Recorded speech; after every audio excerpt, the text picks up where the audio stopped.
সকালে কড়াইটাকে নোংরা ছিল দেখে তো পরিষ্কার চকাচাক করে দিয়েছে। এখন রান্না চাপিয়ে অনেকটা বেলা হয়ে গেছে, আর ঘর দুয়ার চিপচিপ চিপচিপ করছে, কিছুই যাচ্ছে না। তাহলে মাছটা পুরোটা ভেজে রাখবো, কেন কেমন যেন কালকে মাছটা নিয়েছে পচা পচা গন্ধ হচ্ছে। ভালো মাছ চাবে, পচা মাছ দেবে।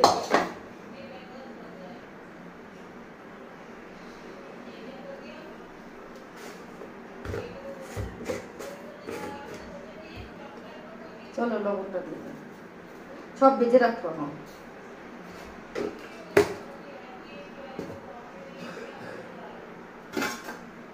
দেখো দেখো এগুলোর উপরে জল জল জল জল লাগছে, বাবা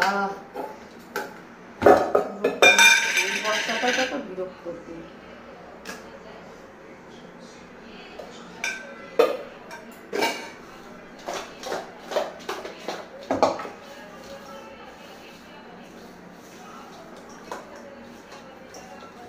মাখিয়ে নিই, আগে ভাত চাপিয়ে দেবো। উচ্ছে আলু দিয়ে আগে সবজিটা করে নেবো, তারপরে পটল আলুটা পরে করবো, কেন আমার ছেলে খিদে হয়ে যাবে না। আমার ছেলে উচ্ছে আলু দিয়ে খেয়ে নেবে।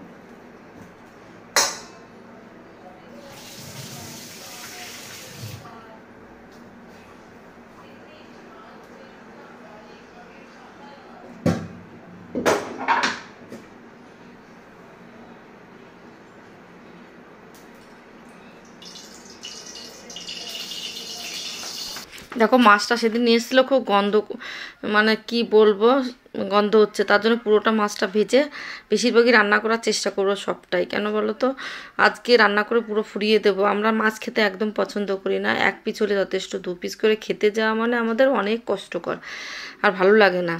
আর দেখো আমি মাছ কটা ভেজে নিচ্ছি ভালো করে, কিন্তু আগে কড়াইটা তাতিয়ে নিয়েছি, গরম দেখো ধোয়া উঠছে। এবার মাছ বেশি করে তেল দিয়ে মাছ কটা ভেজে নিচ্ছি। আর কড়াইটা এতটা নোংরা ছিল, তোমরা তো দেখেই নিয়েছো।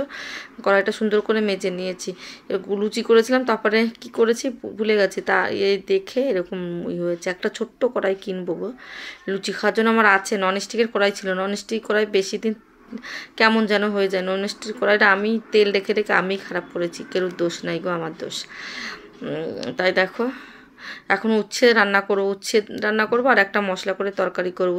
উচ্ছে নিয়ে এসছে তোমার দাদাভাই, উচ্ছে না আজকে এনেছে, কালকে পচে যাবে, কেমন যেন জানি না, তিতো হবে কি না, জল জল করছে। দেখো উচ্ছে কেটে আমি কিন্তু তরকারি রান্না করা শুরু করে দিয়েছি। উচ্ছেতে আমি কিন্তু জিরে আর তেজপাতা একটু শুকনো লঙ্কা ফোড়ন দিয়ে আমি উচ্ছে সবজিটা রান্না করব। অনেকেই কিন্তু উচ্ছের তরকারি খায় না, আমরা কিন্তু মাছ দিয়ে উচ্ছেতে খাই, এত ভালো লাগে কি বলবো। যদি তোমরা একদিন বানিয়ে খাও খুব ভালো লাগবে, হেভি লাগে খেতে। মাছ কাঁচা হয়নি, এখন একটু কেচে দিই, কোনো তো মুড়া নাই এখানে কেচে দিয়ে আমি তো বসাতে নেশে পারি না।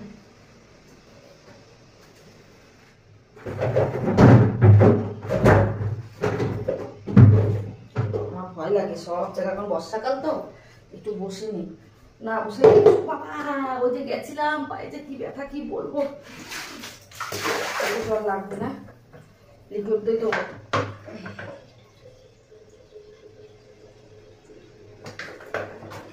আর বিছানার চাদর মতো কিচ্ছু পাল্টাই না, এখন বিছানার চাদর পাল্টাবো, পাঙ্খা বসে করবো, অনেক কাজ। রান্না বান্না সেরে নিয়েছি, কথা দিয়ে নি পরিষ্কারটা তো। ওইগুলো আমার ওয়াশিং মেশিনে দিলে না খারাপ হয়ে যায়, নতুন জামা প্যান্ট নোংরা হয়নি, আমি তো র্যান্টে পরেছিলাম ওই জন্য। একদিন সব নতুনটাই পরে গেছি। এই যে আমার ছেলের প্যান্টটা কাদা কাদা হয়েছে, উঠবে কিনা কি জানি, ফল এই দিয়ে বিড়ালতে বসতে হবে। দেখো আমার ছেলের কাজ বাজে ভালো না, আগে এগুলো উঠাইনি। আমার এই প্যান্টটা কাদা লাগেনি, আমি খুব সামালে চলি, পিছের পায়ে দিলে। আর আমার ছেলে বাচ্চা মানুষ ধুমধাম করে চলে যায়।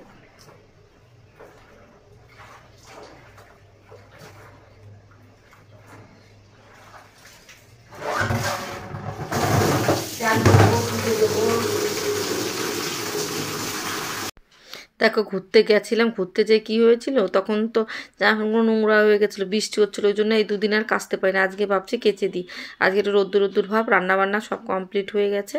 আর এখন ভাবছি যে এখন কেচে দিয়েছি, কেচে দিয়ে স্নান করে পুজো দেবো। আর আমার জিনিসটা তো একটু নোংরা হয়নি, আমি র্যানকোট পরেছিলাম, একটুখানি জল দিয়ে জলকুচি করলে হয়ে যাবে। আর আমার ছেলের জিন্সটা একটু কাদা লেগে গেছিলো, ও বাচ্চা মানুষ হাঁটা চলা ভালো না, আমি একটু গুছিয়ে হাঁটতে পছন্দ করি, জিনিসপত্র নোংরা হলে আমার একদম ভালো লাগে না। আর আমার ছেলে দুমদাম, তো ও যেখানে জল সেখানে, বা এখনও বাচ্চাদের মতো যেখানে জল পাবে সেখানেই ও পা দেবে। কি করা যাবে, এখন তাকে সুন্দর করে ধুতে তো হবে। আর আমি ভিজিয়ে রাখলাম, ভিজানো হয়ে গেছে, ভালো করে একটু ভিজাচ্ছি, তারপরে ব্রাশ দিয়ে সাবান দিয়ে ডললে উঠে যাবে। আর যখন শুকিয়ে যাবে তখন ইস্ত্রি করে উঠিয়ে রাখবো। আর কালো প্যান্ট তো আমি ওয়াশিং মেশিনে দিতে সাহস পাইনি নতুনটা, আর প্লাস যদি কালার উঠে সব জামা প্যান্ট নষ্ট হয়ে যাবে, ওই জন্য তার কালারটা উঠেনি গো। আমি এইটা আমার ছেলে এখানে জুদিওর থেকে না কোথার থেকে নিয়েছিল জানি না। আর আমার সাবানটা এখন গোলে ভূত হয়ে আছে, নরম হয়ে গেছে জল এই করে করে, আর বৃষ্টি হচ্ছে কেমন হয়ে যাচ্ছে। সাবানটা রেখেছিলাম, দেখো ভালো করে সাবান মাখিয়ে ব্রাশ করে ডলে নিচ্ছি, তাহলে যে কাদা ছিটাটা আছে না, দাগটা থাকবে না। আমি এরকম করে ধুয়ে দিই, নয়তো মেশিনে ধুলে দাগটা থেকে যায়, হাতে ধুলে দাগটা থাকে না। আমি কত জামা প্যান্ট হাতে ধুয়েছি, আগে তো আমি হাতেই ধুতাম, এই 1 বছর হয়েছে মেশিন নিয়ে এসছে। আর এখন এত আলসি আর কুড়ি হয়ে গেছে, আর পায়ের ব্যথা পারি না, ডাক্তারে মানা করেছে বসে কাজ করতে, মানে এরকম করে। তা আমার অনেক জামা প্যান্ট হয় তো রোজে, যদি ধুই আমার আর উঠতে পারি না। তো তোমাদের দাদাভাই আমি হাতে ধোয়ার চেষ্টা করে, আর তোমার দাদাভাই বকে একদম না, আমার ডাক্তারের কাছে যে টাকার ওষুধ যাবে তার থেকে বিল উঠবে, কোনো ব্যাপার না, শরীরটা তো সুস্থ। অনেকে আছে বিল টিল উঠলে ঝগড়া করে বউয়ের সঙ্গে, এত তোমার দাদাভাই ওই দিকে আমি খুব ভালো আছি। তো আমার নিজের স্বাধীন মতো যত টাকা উঠে কোনো চিন্তা নাই, কিন্তু আগে নিজের শরীর বাঁচাতে হবে। আর এই বাড়িতে যদি আমি অসুস্থ হয় তাহলে কি হবে বুঝতেই পারছো, কেউ কিছু করতে পারে না আমাদের বাড়ির।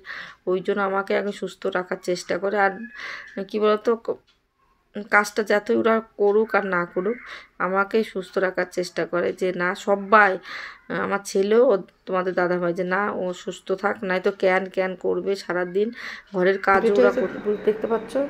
আমার পুজো দেওয়া কমপ্লিট হয়ে গেছে, এই ঘরটা এখন বন্ধ করে দিই, পরে গুছাবো। আর এখন রান্না, শোনো এই দেখো রান্না বান্না কমপ্লিট। চলো বন্ধুরা এই করি, পাংখাটা পরিষ্কার করি, তারপর বিছানা চাদর পাল্টিয়ে দিই। সব যেন কেমন একটা, বর্ষা যাচ্ছে না, ভালো লাগছে না, বর্ষা না গেলে একটু ভালো লাগে না,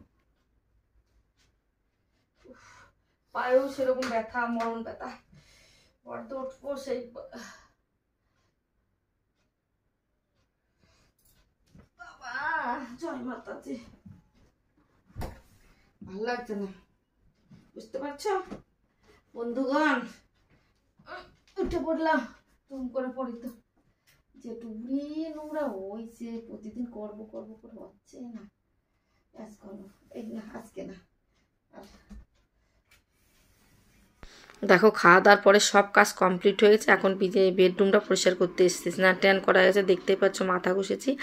এর আগে কি করব, তোমাদের দাদা ভাই আর আমার ছেলে ঘুমিয়েছিল, এই মাত্র উঠেছে, ওরা উঠেছে তখন আমি রান্না করছি, তখন ঘরও আমার কিন্তু অলরেডি মোছা টোছা সব কমপ্লিট হয়ে গেছে। আর এখন তা বলছি তোমরা খেয়েছো, একটু বসো, আমি এবার ঘরটা পরিষ্কার করে দিই। আর বেশি একটা তো নোংরা না, আমি প্রতিদিনই পরিষ্কার করি প্রায়। পাংখাগুলো কি বলো তো একটু নোংরা হয়েছে, তা পরিষ্কার করে দিই। ও তোমাদের দাদা বলছে কালকে, আমি কালকে কোনো কাজ করব না, আমি তোমরা ঘুম থেকে ওঠে না, রোজ এখন দোকানে যাই না, 12টা 1টা অবধি ঘুমোই, আমার কোনো কাজ হয় না। আমি তুমি চুপ করে বসে থাকো, আমি আজকের কাজ আজকেই করে দেবো। আর আমার কাজ বাসন টাসন মাজা, রান্না করে খাওয়া দাওয়া করে সব কাজ কমপ্লিট, এখন এই কাজটা করলেই আমার হয়ে যায়। আর দেখো পাংখা টাঙ্খা পরিষ্কার করে নিলাম, এসিটাও। এবার আমি বেডরুমের বিছানা চাদরটা আমি পাল্টিয়ে দিচ্ছি, এটা ওয়াশিং মেশিনে দিয়ে আসবো। সব কাপড় জামা দিয়া কমপ্লিট হয়ে গেছে প্রায়, আর এই কটা দিলে হয়ে যাবে। বিছানা চাদর মতো সব পাল্টে নিয়ে আসলাম, এবার টিকিটটা নিয়ে আসি। এই গামছা টামছা সবাই দিয়েছো তো, গামছা টামছা দিয়েছে তো, বলছি গামছা টামছা দিয়েছে তো। এই দেখো প্যান্ট দুটো এখানে জল ঝরতেছে, বাইরে দিয়ে আসবো। এখন আমি বিছানা চাদরগুলো পাল্টিয়ে দিচ্ছি, এই সাইডে আসবো না,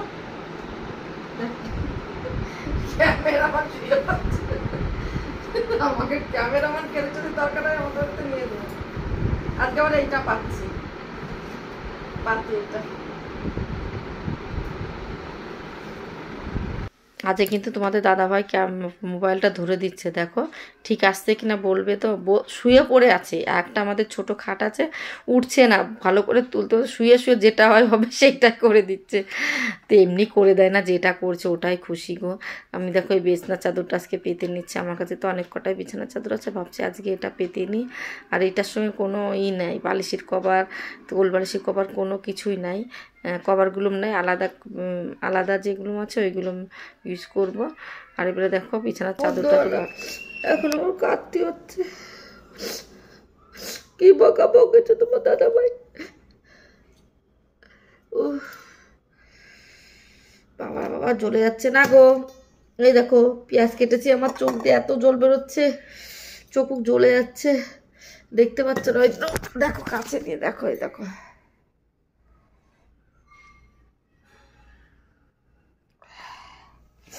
জম্পের নাক টাক ব্যথা করছে, মানে ব্যথা তো করছে না, করছে কেমন যেন লাগছে, আর চোখ দিয়ে জল এসে যাচ্ছে। পেঁয়াজের কি রাগ বাবা, প্রচুর রাগ, নাকও চলে যাচ্ছে।